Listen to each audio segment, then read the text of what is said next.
Well, hello and welcome, Silvi. I'm so happy you're here today. Thanks for having me today, Sarah. You're welcome. Would you share your journey? What led you to become a meditation teacher? So, 11 years ago, my sons were much younger, and I loved being a mom, but I had sort of lost myself um, going through, daily responsibilities of being a mom. And I was ready for something new. Who was I? I didn't really know who I was anymore. So I thought by learning something new, um, that would give me some answers that I was looking for. And that's what meditation did. I remember meeting you in Sedona. We were at a retreat. I was facilitating. You were there. And I remember your bright smile, your bright eyes, and I know you were going through a lot at the time. Was that the very first time you learned to meditate? That was the very first time. It was 2014, I believe. And I remember when I picked Sedona, um, the retreat, I saw your book, I saw your picture, and I just pointed and I said, that's where I'm going. I'm learning something new. And I did it. Wow. Well, I'm glad you did. Here we are, 11 years later. So, as a meditator, what was it that inspired you to then become a meditation teacher? When I began my practice, I became more calm, centered, not as anxious, and I was able to go through my daily life with more ease. And I wanted to share that with more people. I love that. Can you remember? I can't even remember when you went through the training and the certification. Do you remember what year that was? I do remember I received the certification 2016. I began the program 2015. Wow. Well, congratulations. You've been teaching a while now. Tell me, as a meditator and a meditation teacher, what challenges have you faced? And we know maybe you can even just share this current challenge that you're actually just recovering from, if I can say that. Would you like to share a little bit about what you realized about your practice and how it helped you navigate the loss of your home and the devastation from the wildfires? Yes. Uh, January 7th, um, in Pacific Palisades. That morning, actually, I was teaching mindfulness and meditation to the Optimist Club in the Pacific Palisades. How ironic that it was the Optimist Club. And that's the day the fire started, and my workshop was over at 11. I got home at 11:30, evacuated at 12:50, and by 4 p.m., our house was gone. So I was devastated. Um, just the first week to 10 days, I would just start crying, just random in the middle of the day. However, every day I would take long, slow, deep breaths. I would take a moment, do a body scan, become aware of my thoughts, emotions, feelings. Wow. And through the practice that I learned and that I teach, I was very self compassionate. Mm. I knew that, my life had been turned upside down. So every time I could just take a pause, take some deep breaths, check in with myself, it helped me. Wow. So how are you feeling now? It's been 1 month as we're You know, recording this today. I feel much better. And again, going back to mindfulness and meditation, I turned to gratitude. to deal with the loss because I still have so much to be grateful for. So I realized that I could have gratitude and still grieve. So when I wake up in the morning, I take some long, slow, deep breaths. I immediately think about, wow, I'm alive. I have food. No one I know got hurt. We are safe. And, I'm just grateful for being alive. And Mm. that's where I'm turning my attention to. And then as the grief comes, as it does, um, it's a little bit like a roller coaster. Some days I'm great, and other days I'm eating and I'll have tears coming down. Mm. So I accept that. I go with it. I sit with it. I let it pass, move forward. Wow. Well, what maybe the listeners don't know is that after you became a meditation teacher, you went on to get your master's degree as a therapist. Is that right? That's correct. Mhm. Yeah. What I love about your story is I know that you're not one to do a spiritual bypass, so to speak. As a therapist, you're willing to bear witness to your feelings and not leave yourself or leave your feelings. And this is really one of the one thing I'd like to highlight for people who are thinking about being on the path of a meditation teacher or are on a path is that, we're not pretending we're spiritual. We're not pretending that everything's okay when it's not. And that we, like everybody else, we are living with this common humanity, the joys and the sorrows and the grief and the gratitude. And so, would you like to share a little bit about? I know that you're still kind of recovering from that, and I'm so glad you're safe and happy. And I know that you've lost so many items that are so important to you, but like you say, you're alive and well and safe, and you've got your health. Would you like to share what the most rewarding aspect of being a meditation teacher is for you? The most rewarding for me is teaching groups. I feel that people feel comfortable in a group because they are not the only ones going through whatever it is that they're going through. And the common humanity is very important, I think, to uh, daily living, knowing you're not the only one, and these challenges are normal. We all face them, and I think as a meditation and mindfulness teacher, I'm there to talk about and teach tools to keep us in this moment. How are you now? How are you today? Paying attention. Where am I today? Where is my body? And combining the mindfulness and the therapy, I think the connection between the breath and our emotions it's very interconnected. So it's a great way to not only be in the moment but become in touch with what is happening within.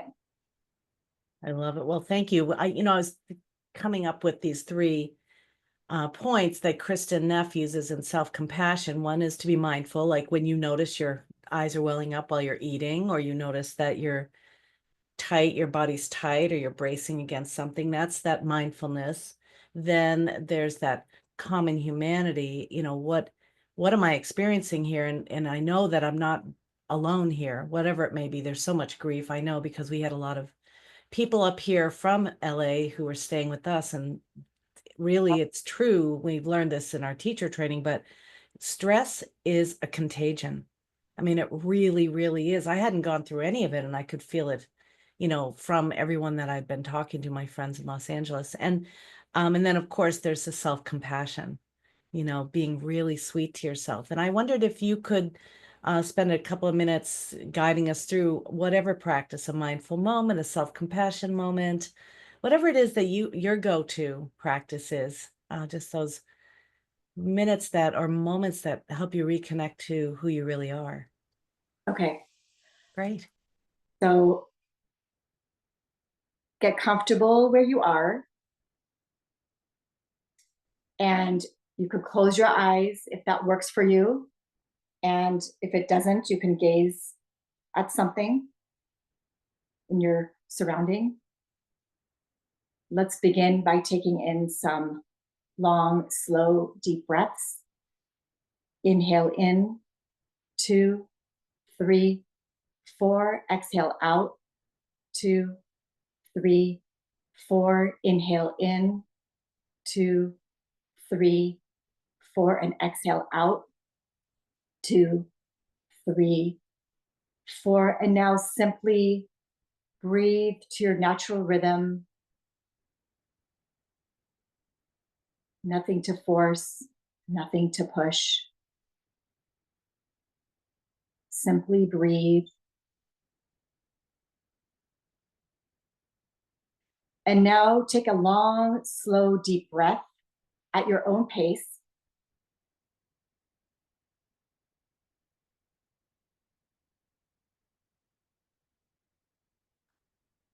And after you exhale, bring into your awareness 3 things you are grateful for today, in this moment, right here, right now. 3 things you are grateful for.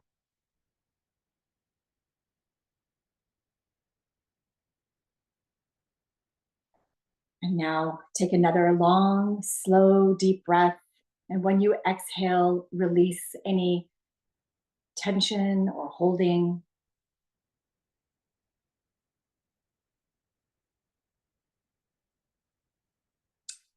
Becoming aware of your body.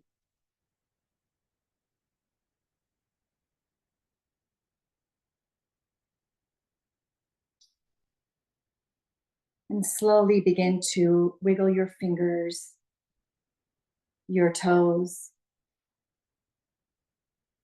Maybe stretch your shoulders back, rolling them back. If that feels comfortable, a little bit forward. And perhaps stretch your neck gently side to side.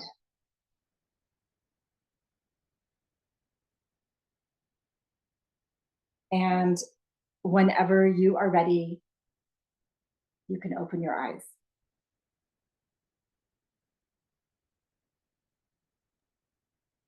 Well, thank you, Silvi. It's always a good time for a mindful moment. Even when we're meditation teachers and meditators, the body starts to get into its, its holding patterns, and the breath starts to be wompy. And then so we get to come home to this moment, come home to this grateful experience. I'm so grateful that you're here. I'm really Great to be here. yeah. Thank you for that. Can I ask you, can you share, if off the top of your head, a success story from one of your students that makes it all worthwhile? I know I have many of them, and I know you probably do too. Yes, one woman that comes to mind, she's in my mindfulness class at the library, or what used to be our library. She was a district attorney. She's retired, and she came in and she had tried, many classes, trying to learn how to meditate mostly. And I always bring in the science behind it and how it works and why it works, and also giving examples, simple examples of daily ways of being mindful. For instance, washing your hands can be a mindful experience. Paying attention to the water, how it feels on your hands, feeling the warmth of the water or the coolness of the water. It's just bringing that attention, that focus to that moment. So it clicked with her, just connecting the science and the breathing, like the breath awareness, the simplicity of it, actually, not forcing it, just paying attention to breath as an anchor, and then these mindful tools. And, you know, even stepping out, we would step outside in the library and we would walk around and look at the plants. So simply observing, what are you seeing? What are the shapes, colors, smells? And so that really clicked with her. And so she came to every class, she began her own practice, and watching her over the few years, and she came every week that she could, unless she had like a doctor's appointment or something. So to watch her transformation has been a real gift. Wow. What would you say that transformation looked like from the outside? From the outside, she just came in. She held herself in a more confident manner, more calm, but mostly I would say confident in speaking with people in the class, more sure of herself or herself in general. And that was beautiful to see. Wow.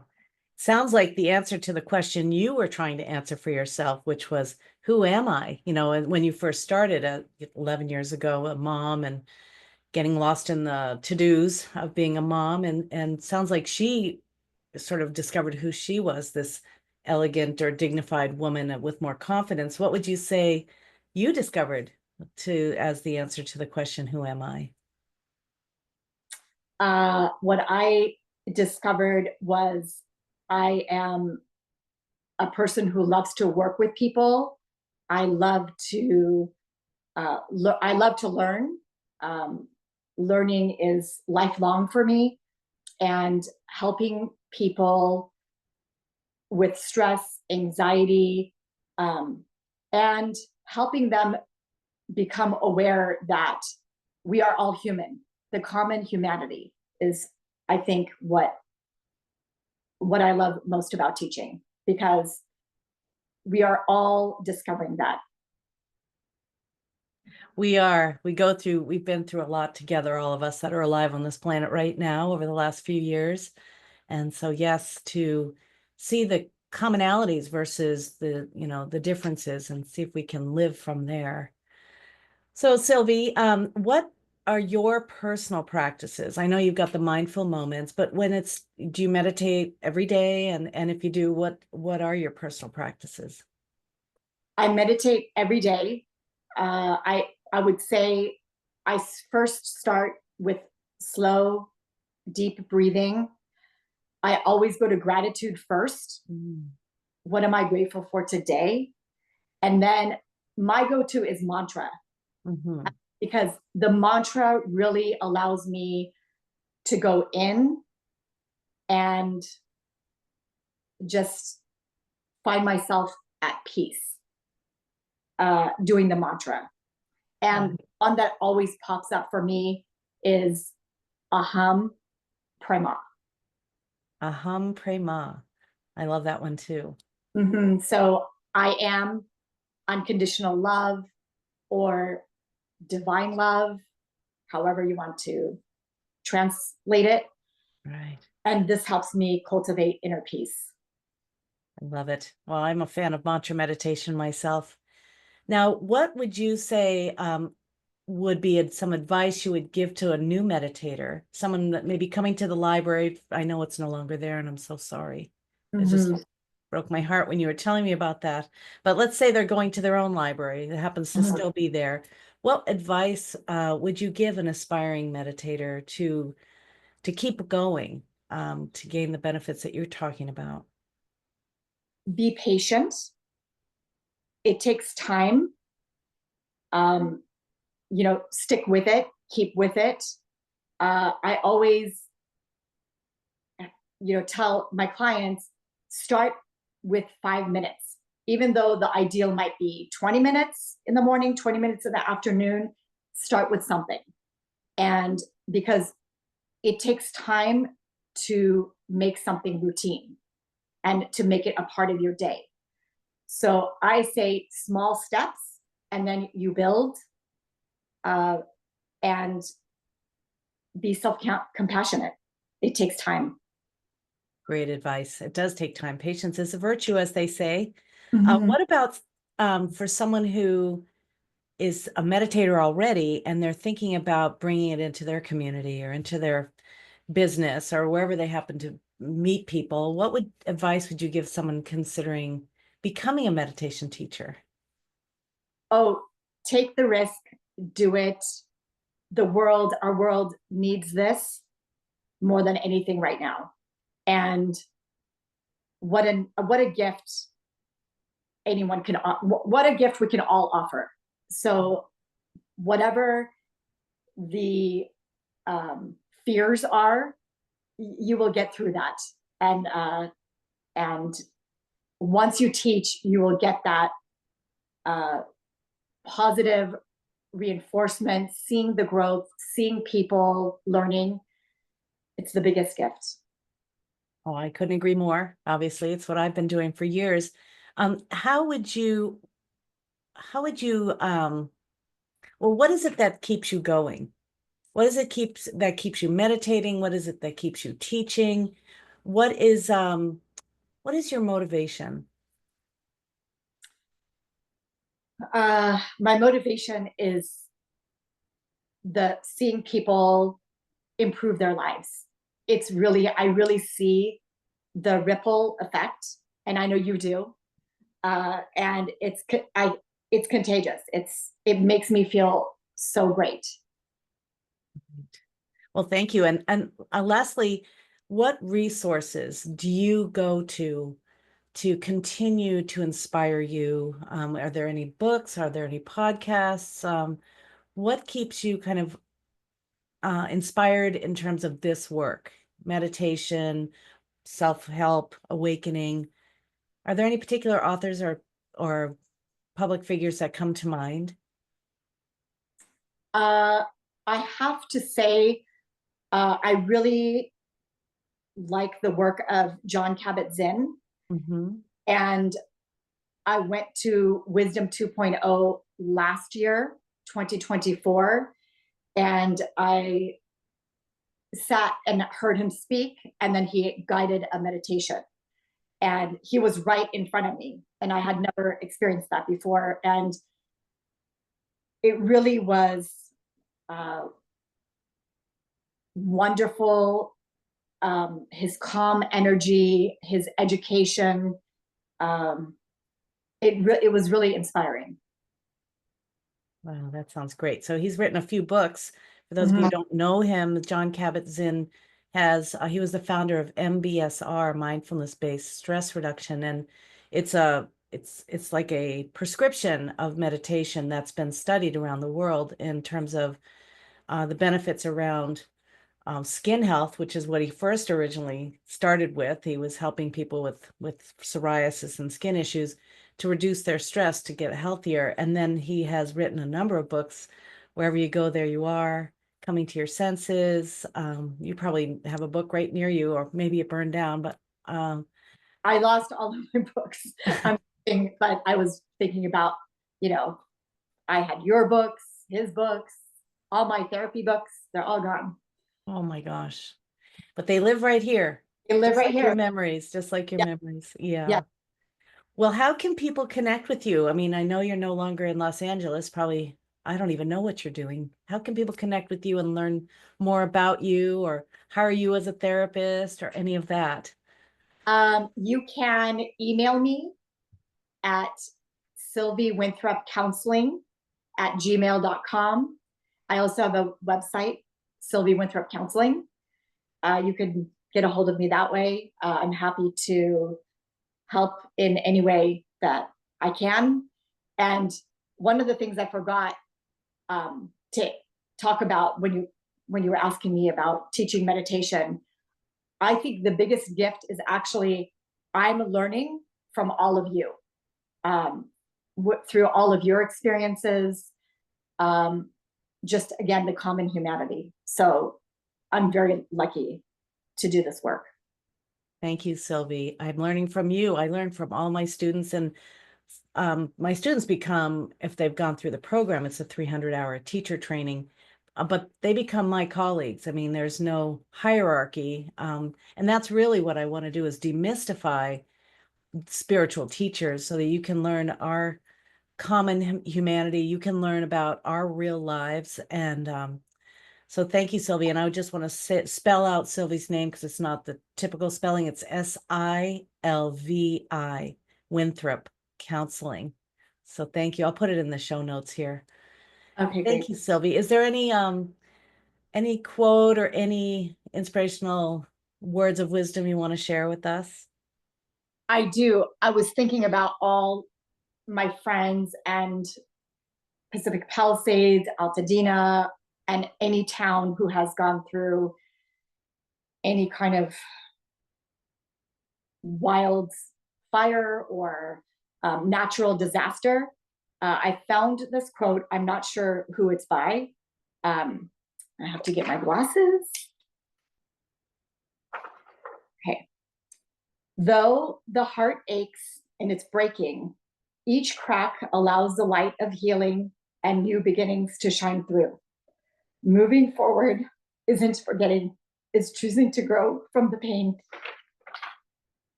Thank you, Silvi. Thank you for your big heart and your sweet soul and sharing here today. I know you're still healing from all this. I don't even know if you ever, yeah, I guess what the process of grief is, you just learn to live with it. And you're living with it so elegantly and beautifully. And thank you for sharing your journey today. Thanks for having me. You're welcome. You're welcome.